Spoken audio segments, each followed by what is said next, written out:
evaluate. Really happy to see guys maybe not start off well, and Devin maybe didn't start off real well, but found a way to regroup and come back and then really finish well.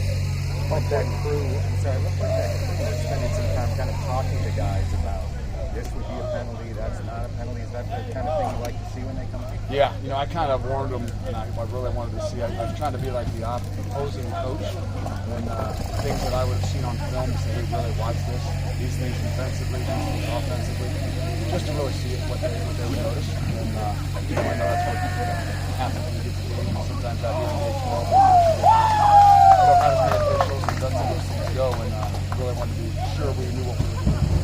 How important is it for a guy like Evan, the offense in general, to bounce back? It was a rough start. It was. And then they clicked in pretty quick. Yeah, it was. And that's where, that's why Coach Gino was up, tried to get some guys not down the sidelines, not normally down there. And he said, you need to come down and talk to him, make sure you do. And he didn't. And, I think that was, we saw a lot on Dez's part, too, to kind of go over there as a guy that's been in that position and kind of help him get through those things. And you try to make it tough, just like kind of like overtime. I call sack, nothing more than to make it really difficult on Desmond Ritter, because that's hard to do. But when you have those opportunities, you got to do it. And I'm glad Devin got a shot at that today. I felt like the past 3 or 4 days, Drew Donnelly's name kept popping back up over and over. He looked like he had a little slow start catching the football, but the past week he's been great. I think he's really gaining some confidence. And he missed a lot of last year with the knee injury, and I think maybe that can hurt a guy that has been a 2-sport athlete, and obviously as good as he was at track, I'm sure he spent a lot of time and doing a lot of that stuff. And now getting just into football, I think maybe he just had to get his feet under him, understand that the speed of the game of football is different as well. And he's really kind of come on this last week or so here. Day one, you said you had 2 teams out here, the more experienced, high-end brand of football guys, and then the less experienced guys. Were you able to close the gap out here, do you think? I think so. I really hope so. I mean, you never really know until you put them out there. But if you went to overtime today, you'd say the 2s beat the 1s. And I mean, not just in the missed field goal, but also then in the 2-point conversion. And so I mean, those are the things you really kind of at the end you like to see. But then those are those things that kind of eat at your stomach a little bit too. So I don't know that I could ever really be happy.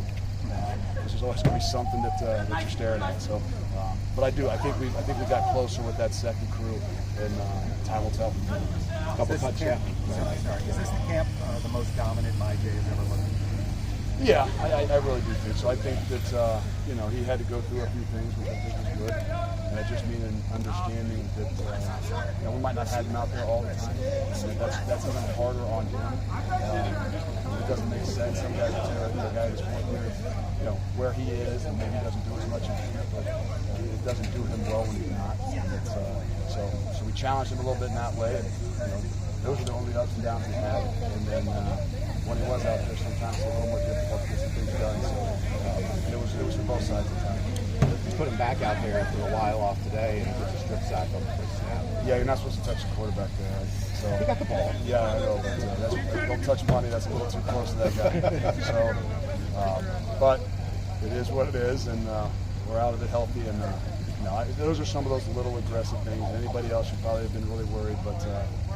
Some of those things kind of happen, and you guys will do that. But yeah, it was hard because he only played maybe 3 or 4 plays in the first half, maybe 6 plays in the first half, and you got to come back and do the very end. It's hard to stay engaged, but I give him a lot of credit. That's what those guys do to one side. Do you tell the tackles if you can block anybody? Yeah, it's kind of tough at times because you don't want to lose confidence, especially younger guys as they're not young, but I mean, even a Dylan O'Quinn has moved out the tackle for the first time. John Williams, who's a young guy, and Tunsil, who's young, and King Jones, who's young. It's hard sometimes. More to the offense, sometimes you got to be smart now. You got to give them a little bit of help and maybe little chips here and there, just in case or when we do run down the opportunity to face a guy like that, or like we did against Georgia.